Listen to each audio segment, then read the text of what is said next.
កំពុងរីករាយទស្សនានៅក្នុងកម្មវិធីផ្សាយផ្ទាល់ឬត្រូវកំសាន្តដែលយើងកំពុងតែធ្វើការផ្សាយចេញពី Studio City អន្តរសកែវនៅក្នុងវគ្គនេះកម្មវិធីរបស់យើងនឹងផ្ដល់ជូននៅបទចម្រៀងដែលជាការច្រៀងឆ្លើយឆ្លង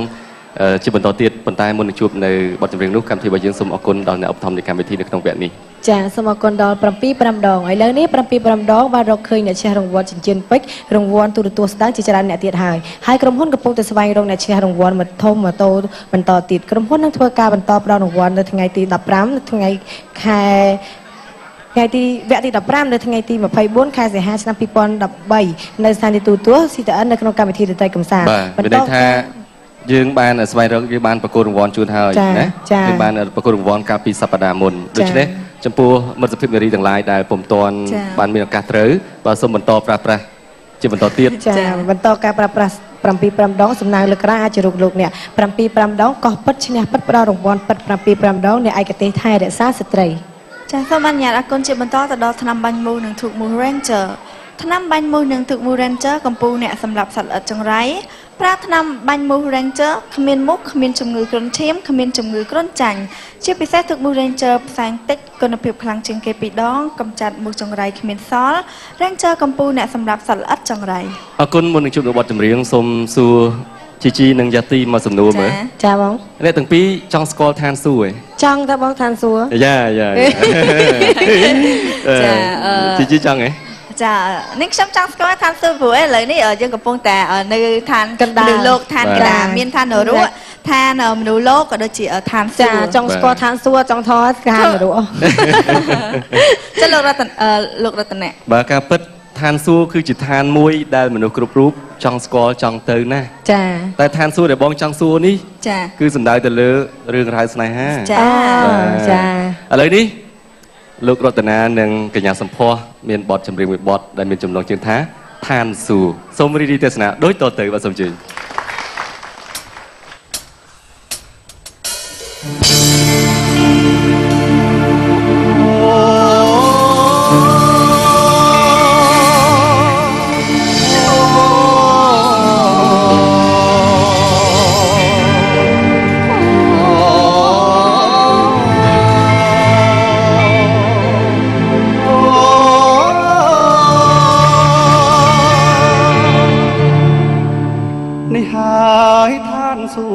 ในយើងទាំងពីរមិនដល់ឃើញទេណាប្រស្នាយើងសើរីករាយពីអាត្មាគ្មានព្រួយចិន្តាពីរឿងអ្វីឡើយ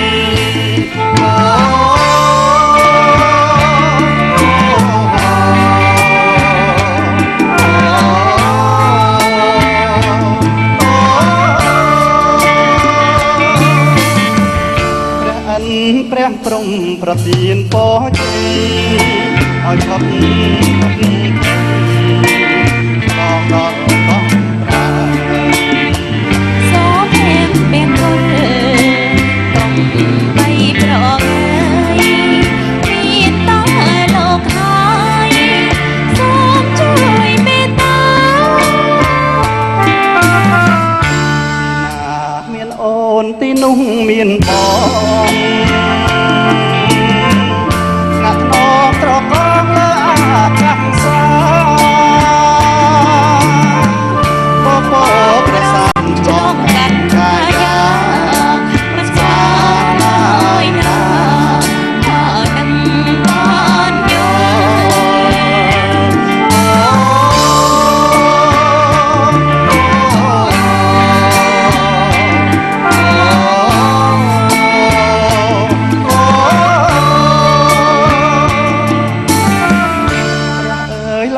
ណាស់ល្អលឹងសួស្ដីលំទាំងស្មារតីចោលតាំងពីកើតមកតែបានយល់ក្នុងលោកសាកលរកទិញបានអូ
សូមអរគុណចានេះជាបទបញ្ចប់របស់នាងខ្ញុំហើយក៏សូម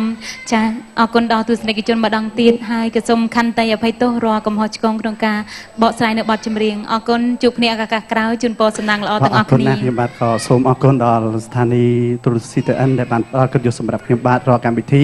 ហើយសូមផ្ញើបទចម្រៀងទាំងអស់ជូនដល់ប៉ាម៉ាក់កំពុងតែទស្សនានៅតាមគេដ្ឋានក៏ដូចជាបងប្អូនទាំងអស់ដែលអញ្ជើញមកទស្សនានៅទីនេះផងដែរបាទសូមអរគុណបាទ អរគុណកម្មវិធីសូមពេលវេលាសម្រាប់បន្តិចសិនបាទ